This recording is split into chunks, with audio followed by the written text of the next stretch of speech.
and 5. Sitting across my chin on StreamYard is the captain, Gage Ausmus, as he throws a nice lip boomer in there. I am Jay Swish. We are D partners. We are co-host. And Ozzo, this is a special one, man. This is triple digits. I like even numbers. We're at a very round number. This is episode 100, my friend. We have reached the century mark. I don't know what the stat is when people start podcasts, whether they make money, whether they don't make money. But I think most people, like the average podcast, doesn't make it past episode 25-ish, I want to say, is the answer. No chance they do. So that's always like when we got into this thing, and you've been doing it a little bit longer than me, but when I stopped playing, I knew what I wanted to do. There was an opening with you, obviously, with Olstaddy stepping away from then the has-beens. And I was like, you know what? Let's just do it. Let's go ugly early. You had a little bit more experience than me. I think you guys had gotten up to 70-odd episodes. But you never know where it's going to go. And to get to this point, I know we got a long ways to go to get to 4 digits or even 200. But, man, 100 episodes, man. That's it's no easy feat in this world. People think podcasting's easy. You just hop on the mic, you snap it around, you fuck around. But 2 dudes in 2 different time zones with 2 different schedules. The biggest thing is we haven't quit yet, and we're still here, baby. We're still fucking here, Jordan. We're still here. I'm not fucking leaving. We're still here, man. It's actually sick. I just looked it up, Jordan. I looked it up on ChatGPT. I don't know how accurate that stuff is, but it said over half of podcasts that are started never make it past episode 14.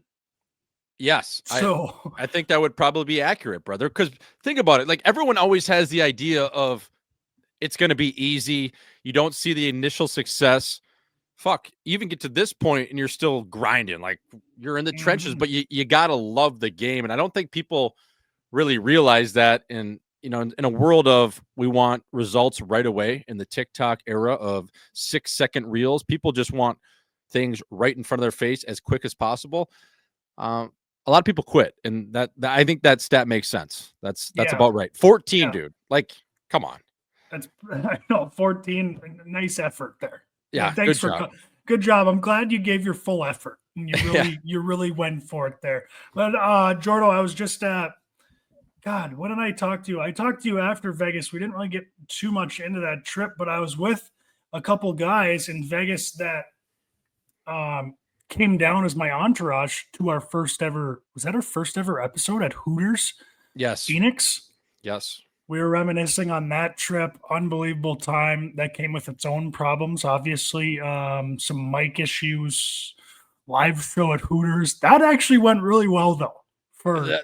Yeah, that was hilarious. I mean, think about that. Like, a podcast that makes zero money. We're going to kick it off from Hooters in West Phoenix. We had Troy Stetcher stop by. Nikki Schmaltz came by. And essentially, we were just filming a podcast in a random Hooters where the locals had no idea who we were. It was our first episode ever. We had the entourage of the mini movers come in, a couple of other beauties from the greater Minneapolis, North Dakota area, and we just ran it live, dude. Remember how many times we went back and forth to the Guitar Center trying to find different cables and plugs and a mixer we were renting? It was a goddamn nightmare. You know what? To even get that show off the ground at that Hooters, that was a win. Like, when we were able to go live, I was like, fuck, we won. We won at this thing. We won. It was a bunch of locals. That was their local spot, Hooters.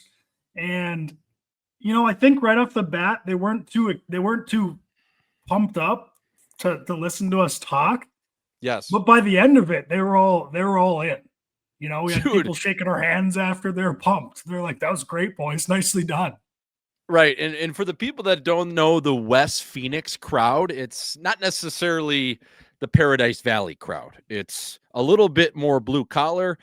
It's a little bit more, I would say, just a little bit more sandpaper. You got to have your chin tucked in there. I mean, and when we won them over was when we led off a segment like because we were kicking off NFL Week 1.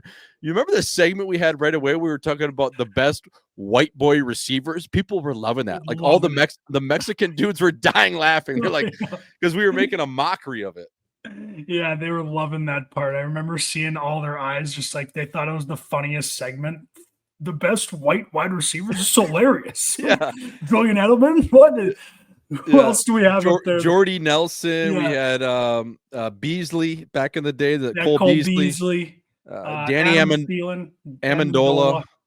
Yeah, we literally had that bit going for probably 10 minutes. Like the first 5 minutes of the show, I don't think anyone looked up from their wings that were just the random civilians in there. And then we started talking about white boy receivers, and they're like popped up, and you could see their faces. That was so funny, man. Even the bartenders, the chicks in there, are like, Jesus, like, what's going on here? So, yeah, man, that was a hell of a weekend. You guys came in hot with an Airbnb. You hooked the fellas up. You were staying right in Old Town. We did Moxie's the night before, and then we went to Boondocks until 2 a.m. That was the other dumb thing we did. We ran it all the way until like 2:30, 3 a.m, and then you guys went back to your house. I went back home, and then I picked you up at probably like 8 a.m, and our pod was starting at 10, and we had to go to Guitar Center. We had to go here. We had to get breakfast. Remember how big of a shit show that was? It's like so stung too. Complete mess. Just making trips to Guitar Center. It was so stung. Like needed. That was the morning. I think I remember I had a couple of mixies to try to get back to neutral, and I needed like 10 to get back to neutral after that first night. Yes. Oh, man. Yeah, that was an absolute shift, fella. Hey, just thinking back and looking back at just 100 episodes, we've probably had 60 odd guests on, maybe 70, some reoccurring guests. Any names stick out to you that were your favorites? Yeah, dude, I was just going through that actually. One of my favorites, there's so many, dude. John Cook, all time. Colt Knost was great. Talking to Binner's always unreal. He's talking about his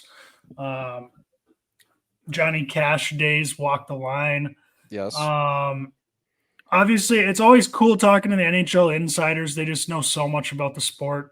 Dragger, what's his name? We had Jeff Merrick on. David Pagnotta. Yeah, Peg Furta. He's a good dude. Yes. You know, Tony Herkus at the live show, Stu Goffs. Yes. Unbelievable time. That was one of my favorites. Tough to beat that one. Shane O'Brien, Brian Peters. Yes. Brian Peters is psycho. Obviously, Harvey's episodes, unbelievable. Remember Nate Ebner, how big of a savage that guy was? Oh, yeah. Just a psycho. Super Bowl champion, played for the Patriots for 10 odd years. That was a great one. Pinto was all time. Had never met the Nodak boy. Parlay Pinto. Didn't know what to expect. He was coming off a suspension. Just happy-go-lucky kid, smile on his face the whole time. Peeler was great. Yeah, Peeler was great. Yeah, he was funny. Zebras. You know who is really good is Nikki's new teammate in Utah, Nate Schmidt. Yeah. Oh yeah. Which brings that was energy. That was a great get by you. But that story that he told about James Neal was all time when James Neal got traded, or he actually didn't get traded. He ended up signing in Calgary after the inaugural season in Vegas, and they had just gone to the Cup final, and Nealer was taking $30 million from Calgary. And the way Schmitty told that story about his Ferrari was hilarious, where they were coming out of the practice rink in July, and Nealer had just signed with Calgary, so he's obviously going to be leaving the Golden Knights, and you can't really drive a Ferrari in the guts of Calgary. So Schmitty's like, "Hey, Nealer, what are you going to do with the Ferrari? You going to sell it?" "Yeah, for $250, I'll even sign the hood for you." I'll sign the hood for you. For $250, I'll sign the hood for you.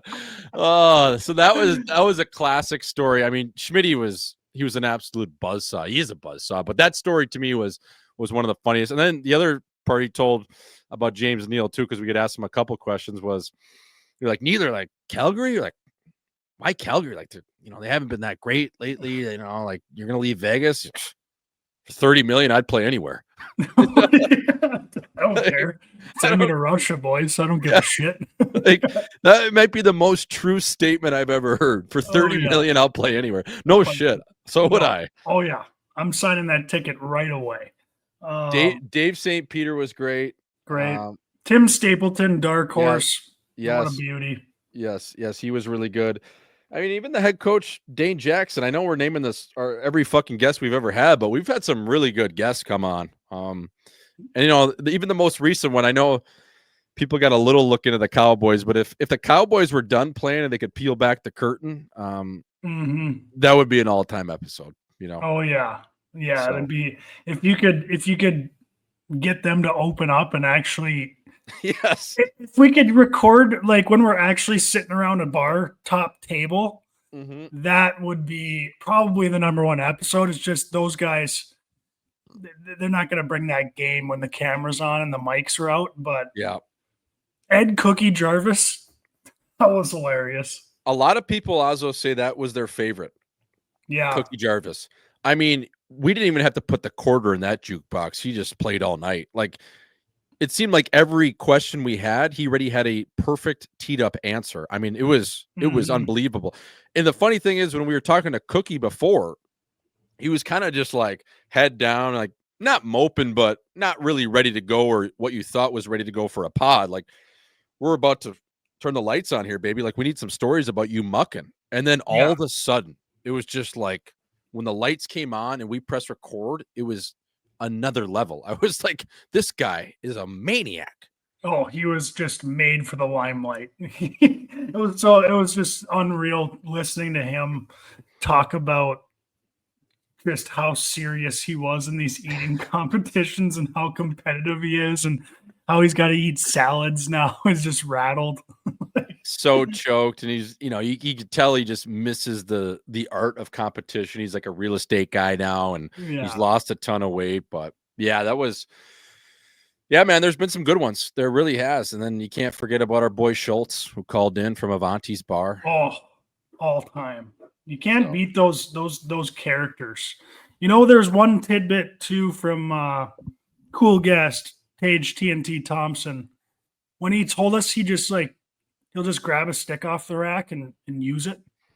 Yeah, and then even care. And then remember it is or whatever he's using. It's crazy. And then remember he told us about his skates. He wouldn't bake them. Yeah, just hop right into them, tie them up, lace them up before the game, just play.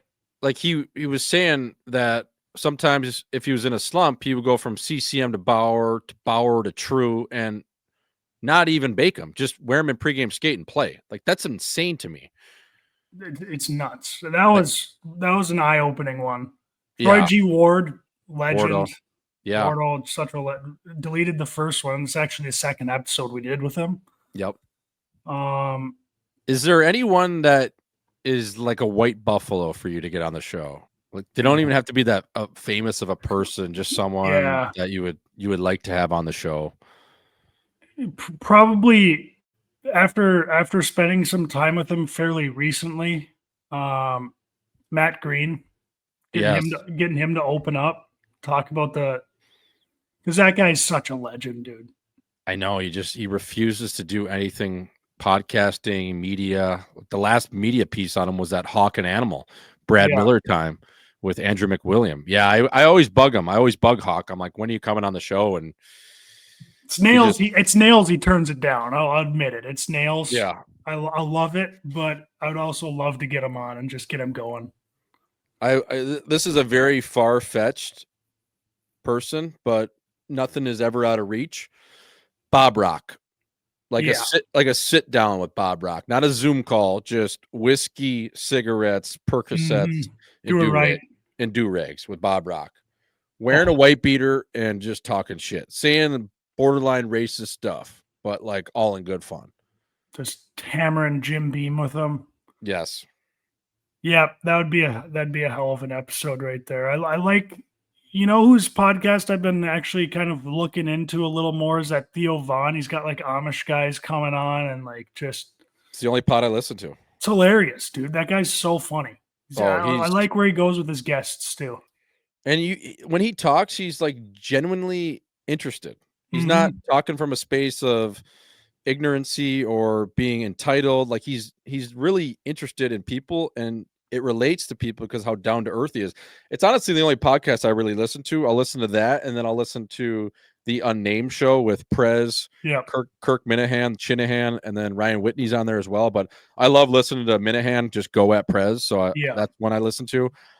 But yeah, Theo Von is elite, dude. His brain thinks different. There's comics that are incredibly funny, one-liners, different ways to get their message across, but his orbit of where his brain goes is a totally different wavelength, and I want to study it because it's unbelievable. How great would it be? He's genius. He is, and without trying too. It's like, some of these comedians, you can tell, it's a bit. He's just, that's himself, and it's just hilarious. And he plays into it a little bit, like unassuming and maybe a little bit dumb with that Southern kind of almost former drug addict tone, where he's slow and he's very calculated. But just you think like the best way I describe Theo Von is like, you think his car is out of gas when he's driving, and everything says that you have 0 miles till empty, and all of a sudden he just pulls out like an absolute 0 to 60 zinger. Yeah. It's like, where the fuck did that come from? How did he think of that? Like, I thought you were stuck. You just said 62 times, and then all of a sudden, bam, banger. It's like, what the fuck?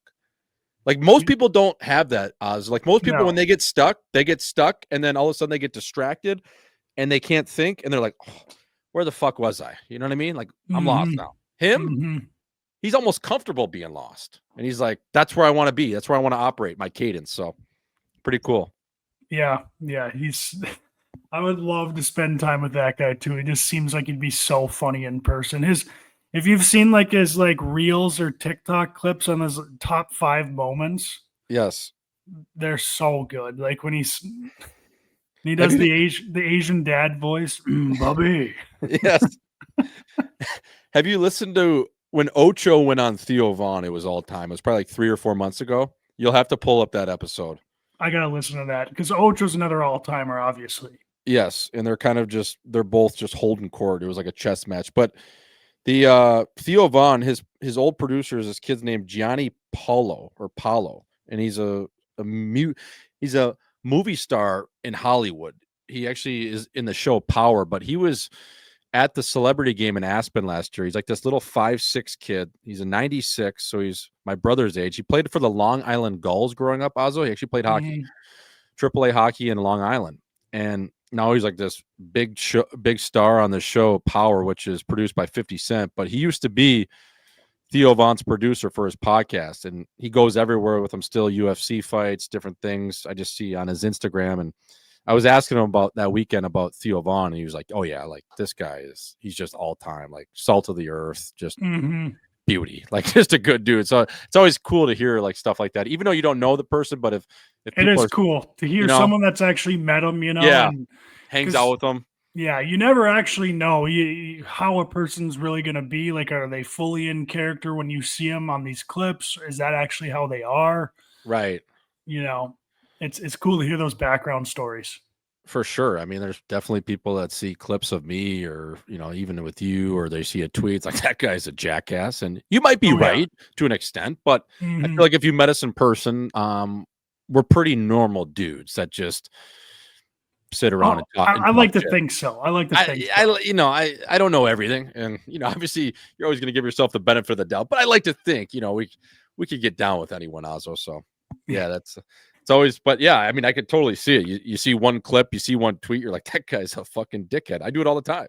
Oh, I guarantee you there's been so many people who have seen some of my tweets, maybe some clips, and thought this guy is a fucking idiot. And I probably hate him, but I guarantee if they met me in person, they'd actually like me. I guarantee it. Yeah. Oh, for sure. Yeah. Or they'd be like, wow, he's not as crazy as the one tweet I saw. Exactly. It's funny how you make up that, you look at tweets or you look at certain things and you just like have this image in your head all of a sudden of this person. And a lot of the times it's probably inaccurate, but you think you got this person solved. You got it figured out. Yeah, what do you think that is? That's probably just like a part of humanity, and just you think you've had it's how you perceive someone, and then you think you have them figured out. But also, the internet's not real. No. That's what you don't remember. Like, people don't remember every day that the internet's not a real thing. It's not real life. I think people are aware of it, but they're still tricked by it every day. They think like, oh, this is real. You know, Right. how it's crazy how obviously social media is great for entertainment and it keeps people entertained and in touch with, friends and stuff. But how detrimental really is it? Like we're seeing all these like clips and headlines and all this shit, and half of it, you don't have any, like, you don't even have 90% of the story, but you think you have 100% of it, and you've got your mind made up from this little tidbit that you saw. It's got to be so deteriorating to your brain. Like, just believe it. Like, even I know everything I see on the internet's fake, and I still am like tricked by it sometimes. I'm like telling people what I saw, and then I'm like, fuck, like I didn't even really look into that to see if it was accurate, or I'm just fucking spreading this shit now, and I know it's not real, and I fell for it. Right, because every headline or every clip you see, it's you have to remember it's for views. So it's gonna come from a very extreme place of where it's developed. So when you're operating in extremes, whether it's the right, the left, or even just in comedy, you're looking for that shock or wow factor. And again, that is for entertainment value, which again is not real life. This is meant to entertain you in one way or the other. It's meant to poke you, press you, or make you laugh, or make Mhm. you agree in a sense, because now they have shifted the thermometer. So think about the days that you don't look at your phone that much, man. How much better you feel. How much more just in Oh, touch with nature and even just yourself. Like you're in flow state, but the minute you pick up that phone and you start doom scrolling on a Sunday when you're hung, you're refreshing every 3 seconds. Now you're in like this feedback loop of like anxiety. It's crazy. it's brutal, dude. There should be. I've always wanted to kind of take a full day each week just to like never look at my phone once. It's nearly impossible this day and age, Yes. especially with what I do, probably what you do, Jordo. But how nice would that be? Just one full day, no Oh. phone. Like I met this.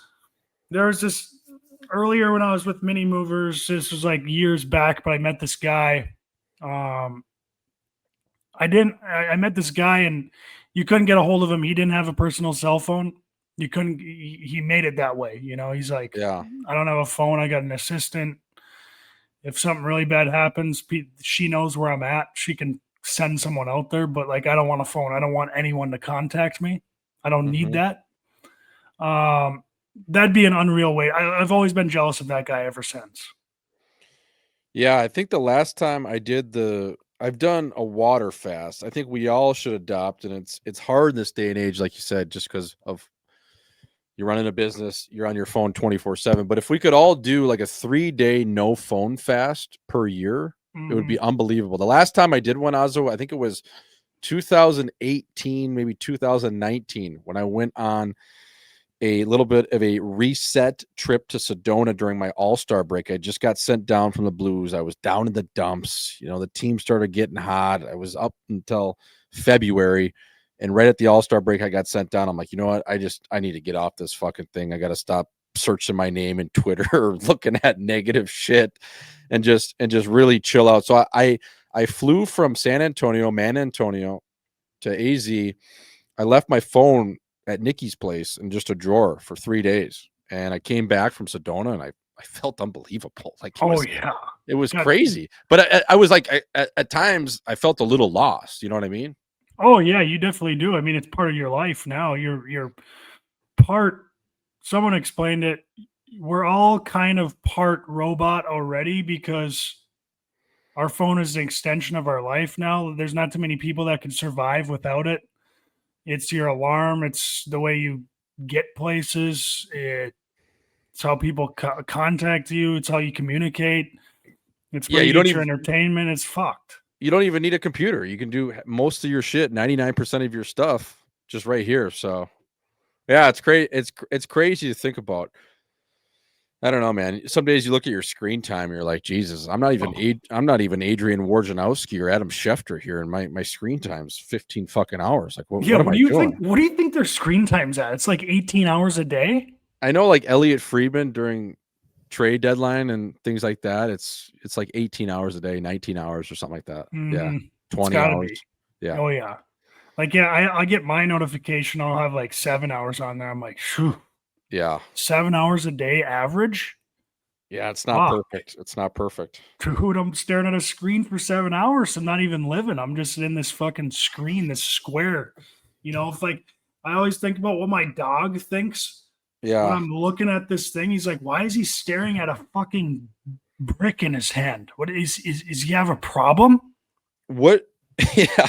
What do you look at more, IG or X?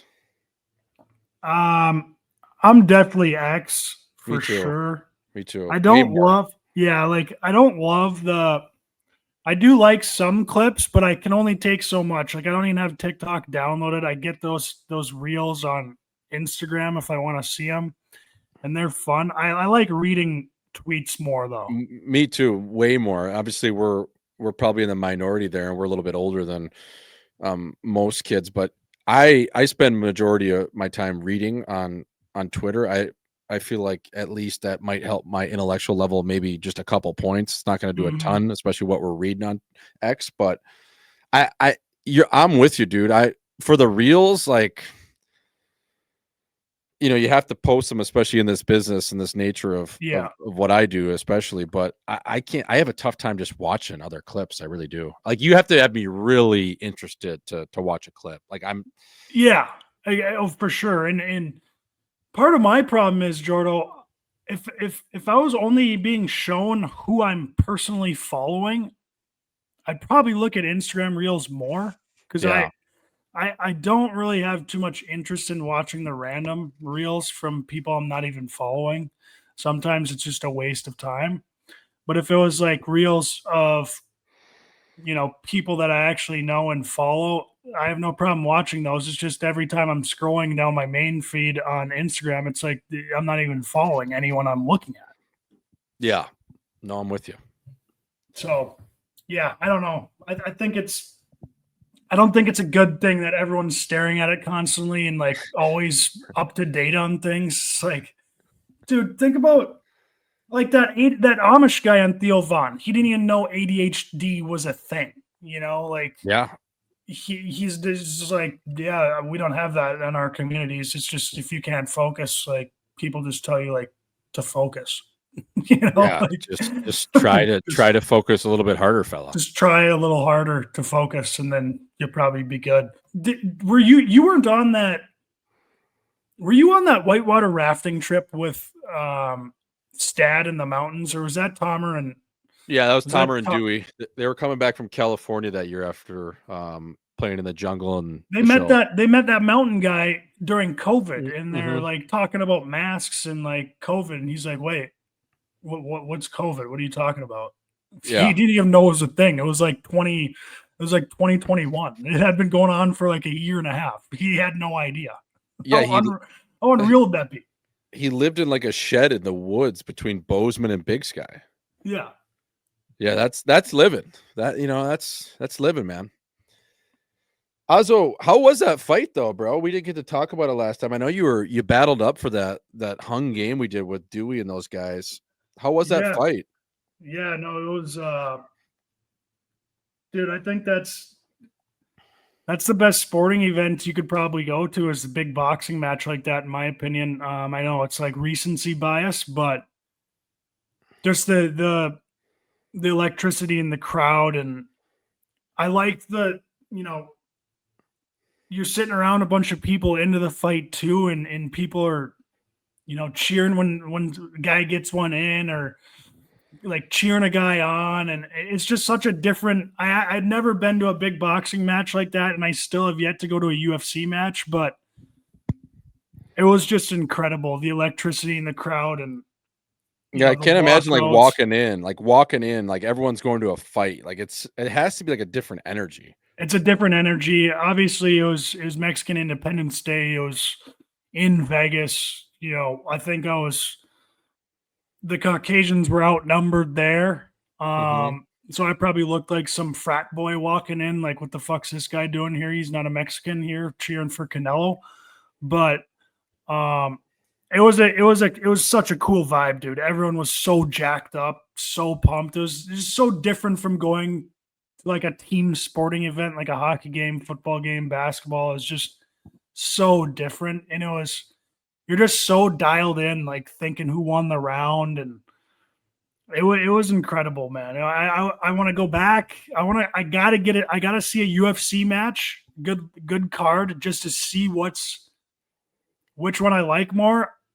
I just get scared, the boxing. It's just, to me, it's so cool. Like they're going to be punching each other. UFC. If you're watching some of these Dagestan guys, I don't want to watch two guys roll around on the mat for 3 minutes. Yeah. You could get unlucky with the UFC match. Yeah, I don't know. Yeah, I bet if you got a good UFC card, it'd be unreal. But you can't lose with boxing. A couple guys are going to get knocked down, and there's going to be some haymakers thrown. And that's what you want to watch when you're there. How are your seats? Seats were pretty good. We were like 20 rows off the floor. Could you hear the sounds though? We were pretty far away. You could still hear the mitts. Like, yeah. I don't know if you watched any of that, but there was a fight, 2 fights before Canelo Crawford, Mabili and Rodriguez, 2 light heavyweights just going at it, just haymakers the entire time. Ended up being a draw. You could hear those throughout the entire stadium. Those boys were throwing. Crawford and Canelo is a little more of a chess match. It was cool. Like they're picking their spots. They're so fucking smart. They know when to throw a punch. They know when to dodge one. Canelo was trying to like pin him on the ropes, and Bud Crawford was just so good at moving his feet, staying active. Canelo couldn't trap him to like get in tight, and I don't know. It was unbelievable. My seats were. I'll say this, Jordan, they had a big jumbotron right above the ring. In our seats, it was hard not to, like, I didn't want to watch the jumbotron because we could see the ring, but the jumbotron screen you could see like just perfectly. Right. And obviously I wasn't in OB's, big OB's seats, but oh yeah, those look juicy. I caught myself watching the jumbotron a decent amount, which basically I was watching it on TV, but it's crazy. Like a venue like that is sold out too, just with a little ring, basically at the 50-yard line. Yeah, 100,000 people in there, all going to a fight. I got to get to a fight. I've never been to a UFC fight. I've never been to a boxing match. I would love to do it. Yeah, I think you gotta eventually just get to a big the amount of hype going in there. It's for sure. It's the best part, especially in Vegas with everyone gambling. Just the vibe around the casinos, the vibe around the sports books. I can't imagine just being boots on the ground like that. But Ozzo, I wanted to ask you something here, bro. In the era of hockey when we came up, especially at UND, maybe even a few years prior to that, the cold tub was always introduced to us, and at that time, it wasn't necessarily a foreign sport to us hockey players. A lot of us used it, but probably didn't know all the benefits of just what is coming out, especially in the Gary Bretka era. Now everybody cold tubs. You got influencers that cold tub. You got TikTok chicks that cold tub. They don't even know why they're cold tubbing, but they cold tub. A lot of people even do it when they wake up in the morning. It's like, Jesus. So I wanted to ask you, as a guy that's cold tubbed a lot, I still do it weekly. Does cold tubbing actually even do anything? Do you feel different getting out of the cold tub besides the first maybe 5 to 7 minutes when you're lightheaded? Like throughout the day, does cold tubbing have a long-lasting, everlasting effect on your life where you're like, oh my God, thank God for the cold tub. If I didn't have the cold tub, I don't know what I would want to do. I'm a hot tub guy over a cold tub. I'll say it here first. Yeah, but I wanted to get your opinion. I think the soothing sensation a hot tub gives Jay Swish outweighs the cold tub every day of the week. Sometimes I look at that cold tub, I'm like, There's no fucking chance I'm getting in here. Why am I getting in here? I don't play a professional sport anymore. I'm not an athlete. Like, what are we Yeah. doing here? And does it Yeah. even do anything? Does it really do anything? I tend to I go off personal experience on these things because there's so many different studies saying how it helps you, how it maybe is placebo effect or whatever. I've always come to the conclusion now I still like getting in there sometimes because it does make you feel good about yourself after and it's sometimes I like being cold and putting on some sweatpants and sweatshirt after for like the next hour and just sitting there and Mhm. but I personally think, based off my experience, I do sauna every day basically. I do cold tub like probably once every 2 weeks when I'm feeling it. I think it's placebo effect completely. I don't Yeah. think I feel the long lasting effects of anything. I just think it you know, and placebo effect, that's important, dude. Like Very important. if you got something that makes you feel good about yourself and there's no science backing it, it doesn't fucking matter. If it makes you feel good about yourself, then you go ahead and fucking do it because it makes you feel good about yourself and that's going to help you. Um, I just think from what I've noticed, like when I don't sauna versus when I do, I actually feel like a difference. Like Yeah. I'm like, oh, like if I go out drinking one weekend and I don't sauna on Sunday, like I feel terrible on Monday. If I do sauna, I feel a little bit better, and I notice that.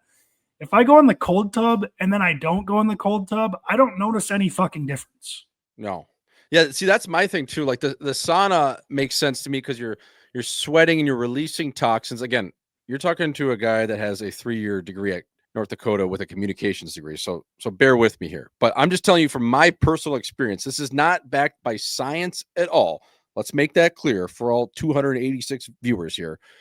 My personal experience is the sauna makes sense because you release the toxins, you stress your body out to the point of it has to work overtime. So does in the cold tub. But I think with the release of the toxins from the sauna and the heat benefits, the heat provides a stressor Mhm. to almost speed up different things of, say, liver function or other vital organs, or it's even really good for your skin. I noticed a difference too, Ozzy. That was a big thing in Finland that I really, really loved doing was there was a sauna everywhere you went. You go to the movie Mhm. theater, you go to everyone's place, you could go here, you could go every place had a sauna you could ever imagine. So that to me, I can buy into that culture. But strictly cold tubbing, like you said, I don't feel a difference. I feel a difference right when I get out for about maybe 7 minutes when I'm a little Yep. bit lightheaded, Yep. and it kind of takes me a second to come to. But it's not something I'm waking up every morning and be like, "Oh my god, if I don't cold tub, like I'm fucked. Like Yeah. my Yeah. focus is going to be here, my anxiety is going to be here." No, none of that. Like No. I just do it sometimes because it's hot as hell in the desert. And it's like, fuck, I got to take a cold tub because I just got out of the sauna. Yeah. Yeah. So, you know what I mean? Like, I just think like people rave, and congrats. It could be placebo, it could be a little bit of science. It's probably somewhere in between that line. But people talk about the cold tub like it's the second coming of Jesus. Like, I don't Yeah. know. From what I've found is where it really can help you is if you want to stay off the caffeine in the morning and you hop in the cold tub in the morning to wake your ass up. That would probably work. Like, Yes. How much does that suck though? So you get up at 5 a.m. and it's the middle of January. And instead of a coffee, you're going to the cold tub. So say you're going to go cold tub and then you got to shower again and then you got to go to work, or you're going to go wake up, cold tub, dry off, then work out and then go to work. Dude, that sucks. Like that. What's the point of that? sucks. And they also say don't work out right after a cold tub because it could stunt muscle growth. They also say don't cold tub up to 2 hours after a workout because again, it could hinder muscle repair, muscle Mhm. growth. So when is the perfect time to cold tub? I don't know. I'm still trying to find that. Sometimes I like it before bed. I'll do it. It actually makes me sleep a little bit better. But Yeah. that's once in a blue moon. I could sometimes it wires me a little bit too much. So I Mhm. don't know. I don't know. It's I think tough. cold, yeah.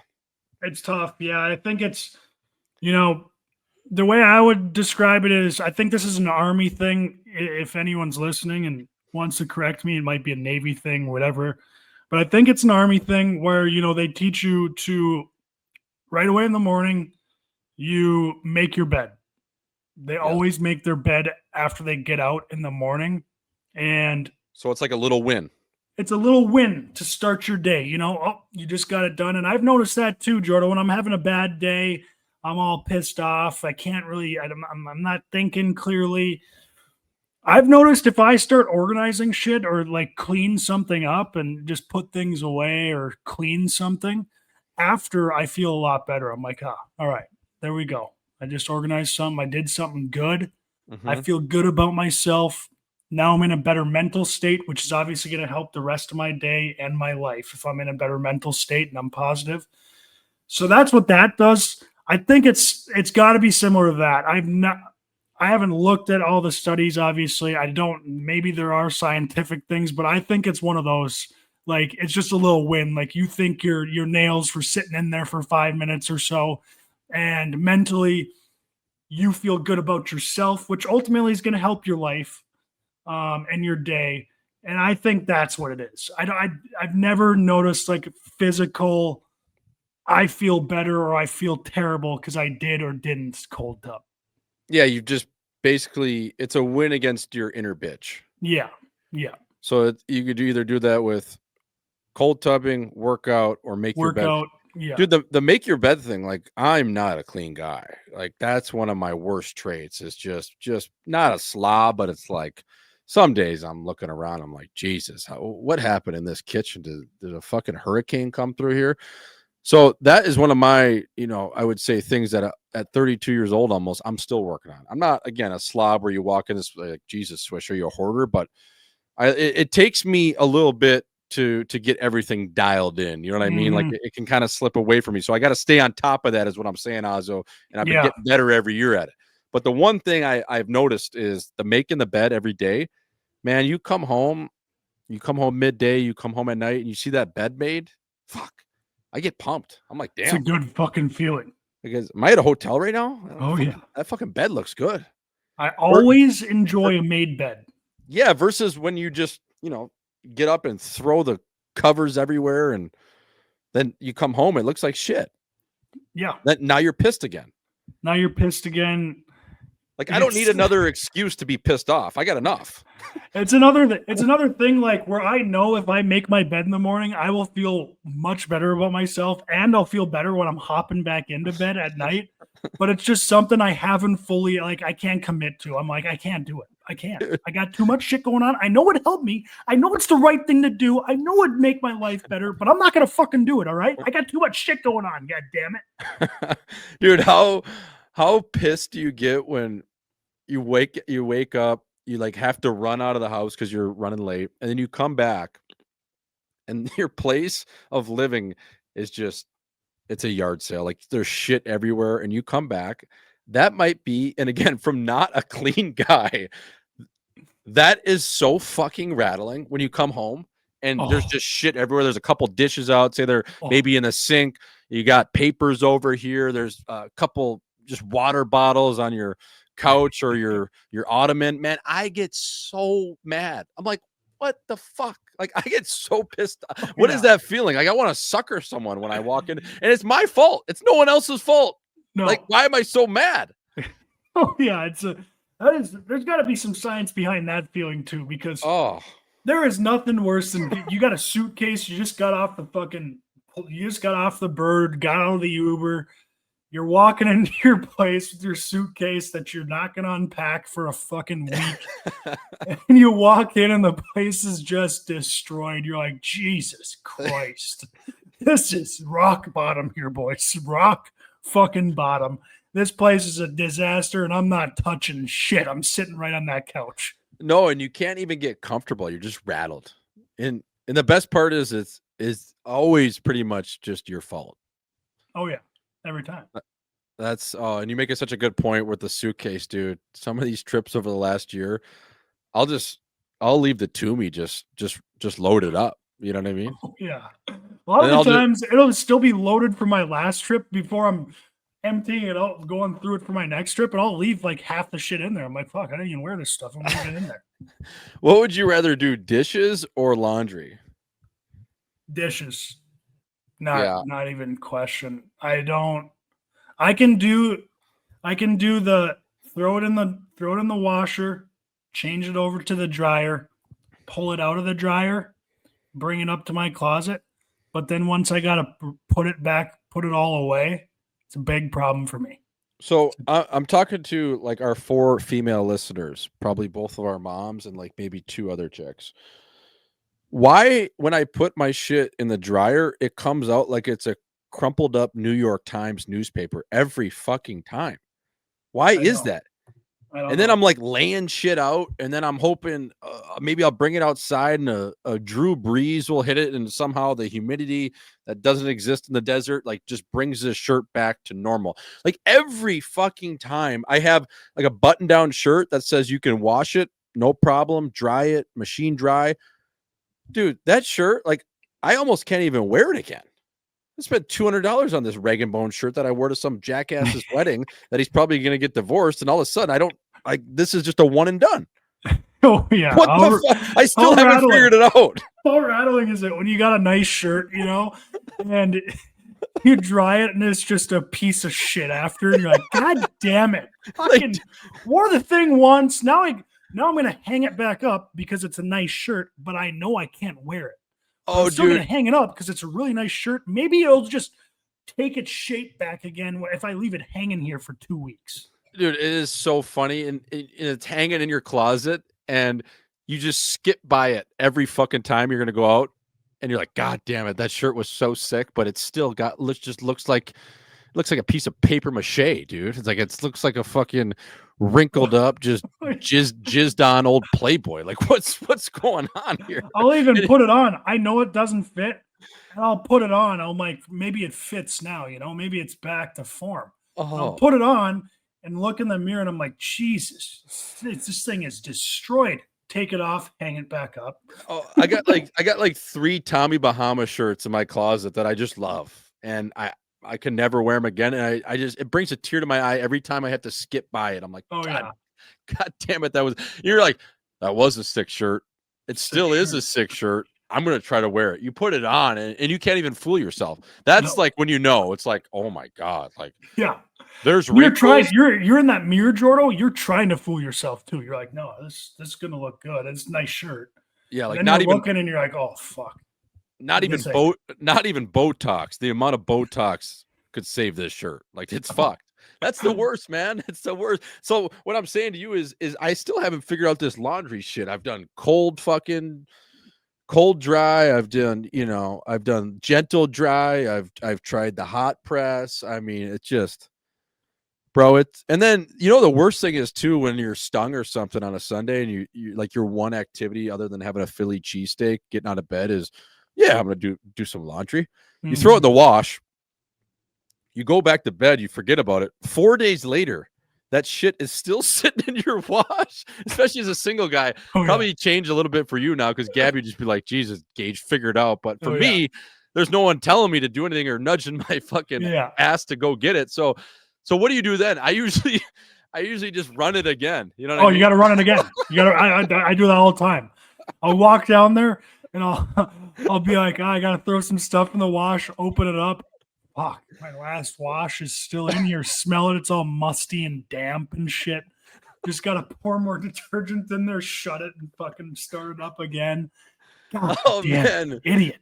It's so funny, dude. Like that happened to me like a week ago. I'm like, oh my God, this stuff's been, and it's just like smelly, like workout stuff. It's just like, I mean, that stench probably never comes out. I mean, no. And then if you leave it but long enough, then your dryer just permanently smells like must and just sweat and BO. And then you're like, do I gotta wash my washer out?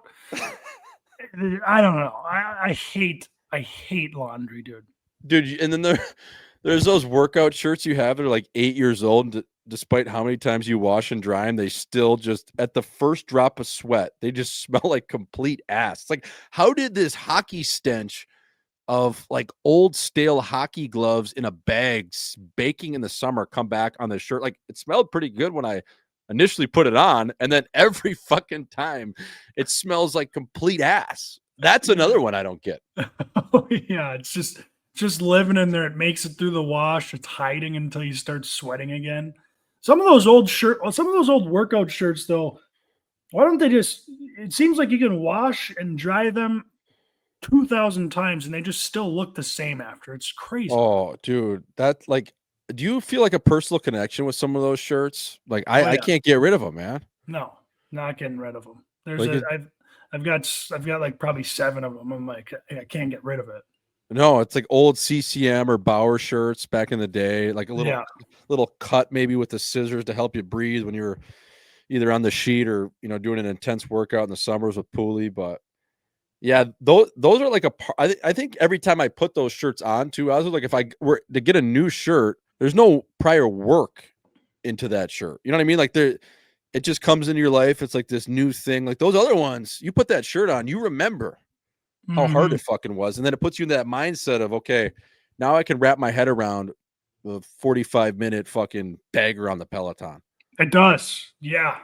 And I also, I don't know what you're wearing to the gym nowadays, Jordo, but like for some reason, now I'm 30 years old. Like, should I be wearing these like graphic t-shirts and shit? I don't know. People probably think I'm a loser because I'm too old to be wearing this stuff, but I cannot get myself to get a full fucking Aloe kit or Lulu kit that matches my socks and shoes and go work out. I just feel like a fucking loser if I'm matching in there. Like, I want to make it look like I'm not trying to look good, but I also still kind of want to look cool while I'm in there.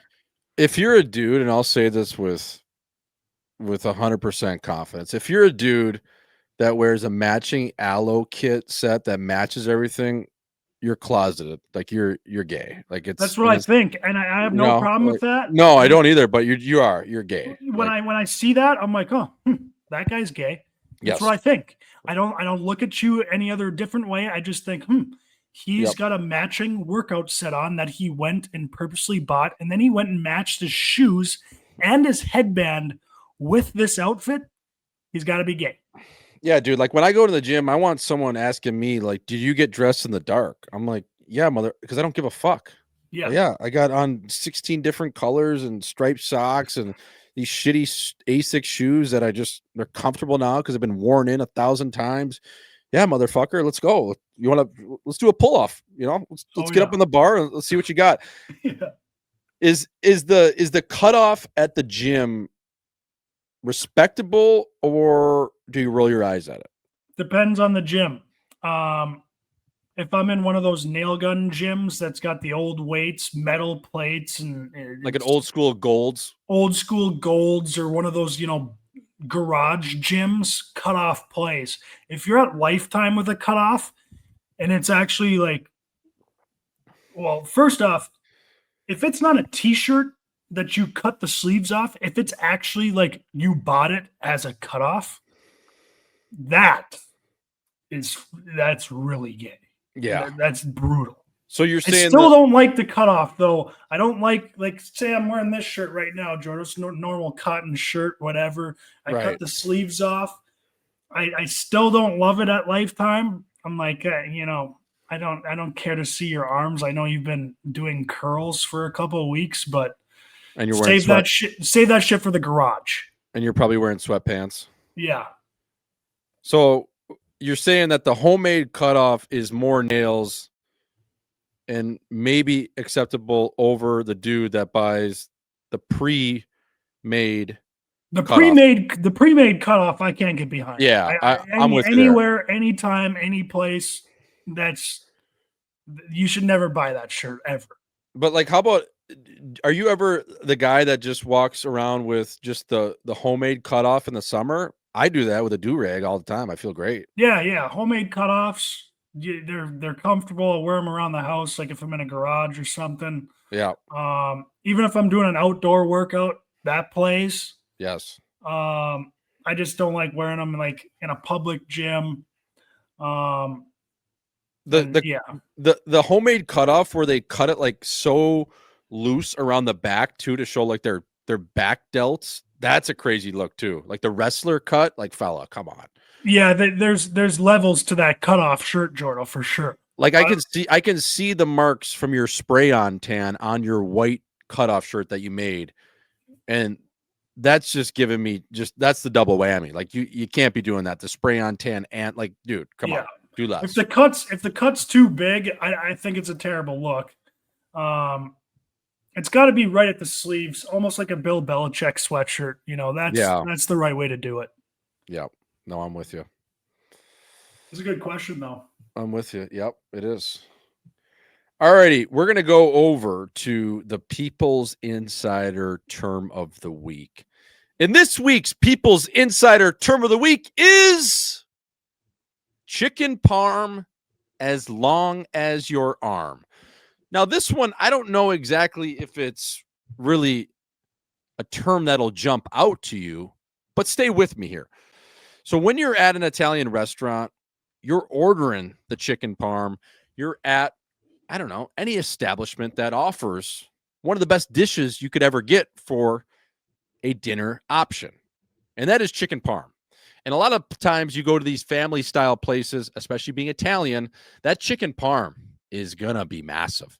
We're talking about probably somewhere around 3,500 calories. And if you get out of there without having a heart attack, well, that's a win. So when you're ordering one of these special items, Azo, you'll always get a chuckle out of the waitress or waiter when you say, hey, fella, or hey, lady fella, I'll take the chicken parm as long as your arm. Or I'll take the chicken parm as long as my arm. And when you say that to them, they're like, huh? Oh, that's funny. So this is something you can incorporate into your daily order the next time you get a chicken parm. Whether you're at Olive Garden, you're at your local Italian establishment, wherever you are, when you're ordering the chicken parm, it's, hey, fella, hey, what do you want? What do you want to eat? Yeah, I'll take the chicken parm as long as my arm. And the guy writing it down will look up, he'll give you a chuckle, and it's a tale's old as time. Every time I order chicken parm, Azo, it's chicken parm as long as my arm. How do they do get it fucking big too? Do you think they just pound that shit down like with a meat pounder, just pounding it down? The last one I had on Friday was legit longer than my forearm. That looks so good, by the way. Oh, it was unbelievable. Crispy too. I love when it's really crispy and it's really thin. Mm-hmm. Oh, that's the best, dude. It's like a schnitzel, but not a schnitzel. They pound that sucker down.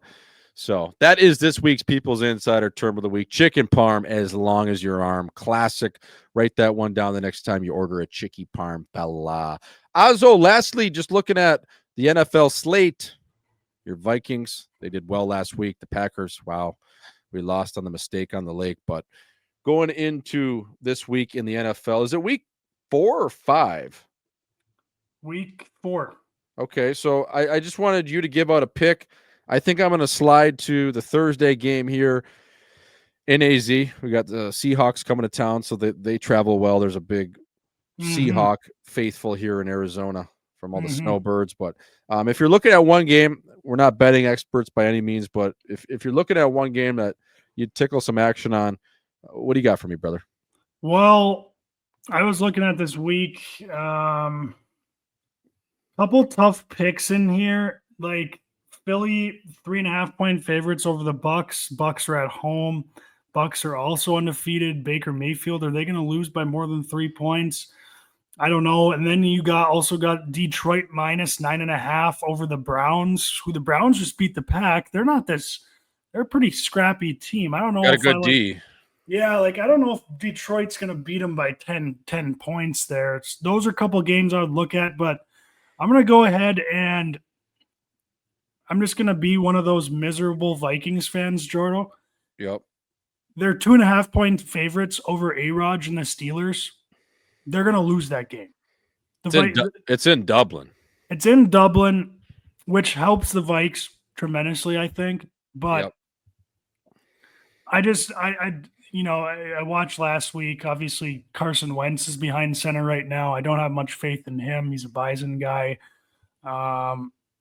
I just think they're frauds. They had those couple the defensive touchdowns. They're not going to get that against A-Rod in the Pittsburgh. Yep. I don't trust Carson Wentz. I don't think they should be favored in this game, so I would take the Steelers plus 2.5. Yeah, I agree with that. A-Rod, he seems like, he was a little bit off last week, but it seems like this week he's got something to prove just based on his press conference too after the game. He's like, look, I played terrible. Our defense bailed us out. I got to be better. And anytime that guy's seeing red, yeah, it's not good. It's not good. Even though how old he is, I think he's, like you said, that's going to be a tough game for the Vikings. So I as much as you do like the Vikes, I do like that pick. Man, there's some good games this week. We got the Eagles, Buccaneers. We got obviously the storyline with the Packers and the Cowboys. I'm scared to throw a little cheddar on that game just based on last week. I mean, my lock of the week was Green Bay at Cleveland, and they're up 13-0 with 10 minutes left. They end up losing that fucking game. So that scares me a little bit. Bears, Raiders, it's a throwaway game. Ravens, Chiefs, that's a hell of a tilt. Like Baltimore, 1-2. The Chiefs, 1-2. Both something to prove. Travis Kelce, can he get it going? It seems like he's not getting the reps as he's normally getting. So that's one to pay attention to. I like this game. I you know what I mean? I'm going to go to the Colts and the Rams. The Rams last week, they lost an absolute dagger at the buzzer in Philadelphia. The Colts look good. They're 3-0, but they're going into the chin of LA. There are, well, the 3.5-point favorites at home. That game will be on Fox. So I'm looking at that game. Sean McVay. I want to see if Indiana's legit. Like if they can beat the Rams at home. I'm not saying the Rams are the measuring stick of the National Football League. I'm not saying that, folks. I'm just saying if they want to stay hot and continue to win, this is going to be a test at SoFi Stadium. So I'm looking at that game. 3.5 seems a little steep for especially playing an undefeated team, but at home, Stafford slinging it. I'm going to take the LA Rams on that one, especially after last week losing that dagger. So that is my lock, but a lot of good games. Honestly, sometimes there's some sleepers in there, and the Monday nighters are a little bit of a sleeper in terms of the Jets, Dolphins. You got the Bengals, Broncos, so that'll be good college games this week too, Jordo. Yeah, that LSU Ole Miss game where that Whit Weeks, the LSU linebackers dating Lane Kiffin, the head coach of Ole Miss, his daughter, just launched the relationship. That'll be fun to watch. I'm almost Jordan. When do you get like a little footballed out a little bit? Like I'm kind of looking forward to this MLB playoffs just to give me a little bit, just some different action because there's been a lot of football recently. I just don't understand how do you watch so much football? Like Thursday you got a game, and then Friday college starts, Saturday heavy college, Sunday obviously, Monday obviously NFL. Like, is it just me? Is it a me problem, or how do you watch so much football, especially college? Like, and even NFL, if there's not two good quarterbacks playing, I'm like, all right, like, fuck, this game is. I don't know. It starts to wear on you a little bit. Like college, bro, it's exciting, but some of these teams and some of these players, even on good teams, are just like they're not even any good. Like, yeah, they're fine, but compared to NFL, it's not even close. I don't know. I was like, I can't get excited even for like a big time SEC game. Is that crazy to say? Like, my college football knowledge is just limited to none.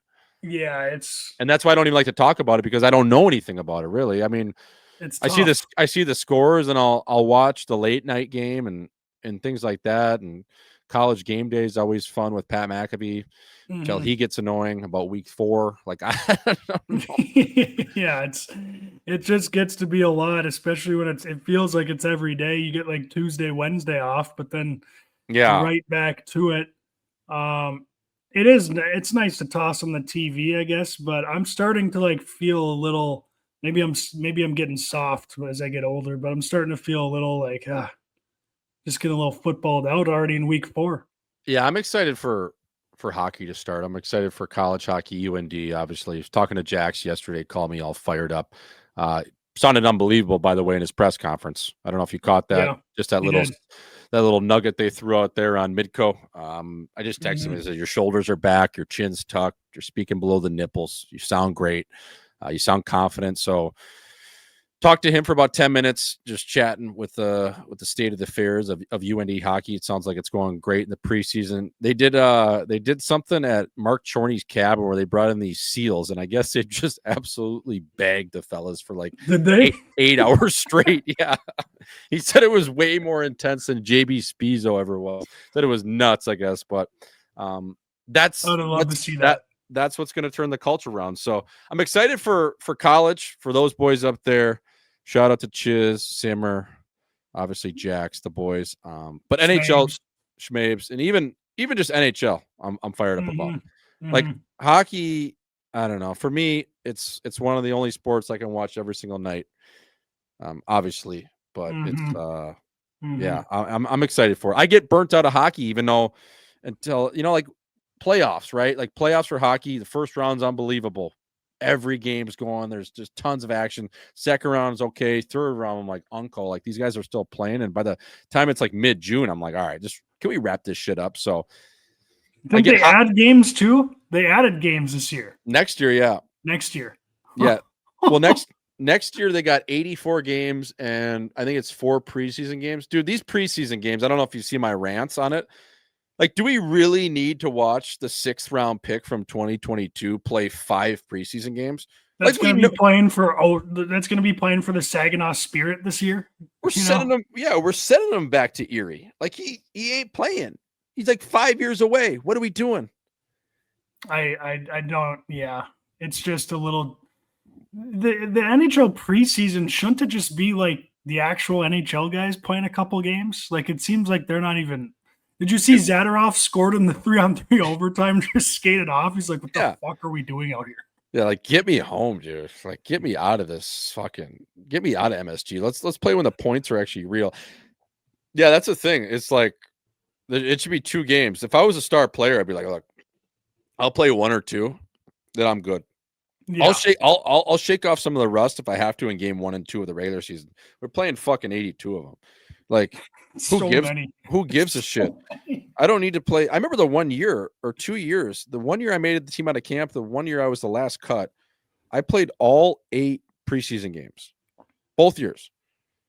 The 1 year I played because you travel day of the game. So the 1 year St. Louis's first preseason game every year is in Dallas. So we flew the day of the game. You pregame skate at home. You eat pregame meal on the plane. You land, you go play, you come home. So I played that game. And then the following night, there was a game in Washington, D.C. Dallas to St. Louis, it's not that close. It's a 2.5-hour bird. We land at 1 a.m. Get the text. I'm in the game group for the next day. I got the text at 2 a.m. So I'm like, okay, well, I got to go home, back to the hotel. I get home 1:32. I'm playing a back-to-back. We didn't fly straight there. I'm going to pregame skate again at 10:30 in the morning, and then we're going to lose an hour, so we have to leave an hour earlier. So we're going to leave at basically 11:30 Central Time, land in Washington at 2:30, 3 o'clock. It's an hour and a half with the traffic from the airport in Arlington to Washington, D.C., and then play another game. Like, this is like, what are we doing? It's insane. It's insane. So it's insane. That's what people don't realize is the grind, man, is of just even the preseason. All the trainers used to say it's the hardest season within the season for those guys, especially because they're working overtime. They're working with twice as many players. Yeah. Yeah. Guys they're never going to see throughout the year. They're pissed off. They're going to get no tip. It's just, it's a grind, brother. But you know what? That's why it's the hardest league in the world. So it is 82 games, 84 next season. How are they adding games? That's just, I know you got to sell tickets, Jordo, but how fucking sick would it be if they did just one season where every team plays each other once? Yes. And then you seed out the top 16 teams in the league, and then they play playoffs 7-game series. I mean, that would be electric. Every game matters so much. Fuck, that'd be sick. Or just play like the first couple of rounds, like best of 3 or 5. Like, I mean, I know it's the hardest trophy in sports to win. That's what makes it so special. But, like, I don't know. You get to that point of the season, it's like you're in the 3rd round and you're in game 7. Theoretically, you're tied 3-3. Couldn't it just be a 1 game takes all? Like, you just played 6 games to get 3-3. Like, you're pretty even. I think one game or a best of 3 could solve this too. No, I don't know, but that's why that's why we're podcasters and those guys are playing still. It's you got to have a different level. Yeah, they definitely earn it out there. Yep. Azo, I saw you order some Home by 3 merch. I got some of it on right now. I got the crew neck on. I got the hat. We're going to juice up that order for you. So thank you for ordering that shit, brother. Stuff's sick though. Like this is a crew neck looks sick. I was fucking pumped to get that one. Yeah, this is juicy. It's stitched. It looks crispy. This hat's nice. So, orders are definitely guaranteed by Christmas. We're actually snapping them around pretty good lately. So, nice. it'll be to your chin shortly. But that, my friend, was episode 100 on the screws, the century mark, folks. Always tape to tape with the captain. We are brought to you by Butter Golf and Mini Movers. Here's to 100 more, folks. 100 cheers, 100 beers. Azo, we'll chat next week, my friend. Woo!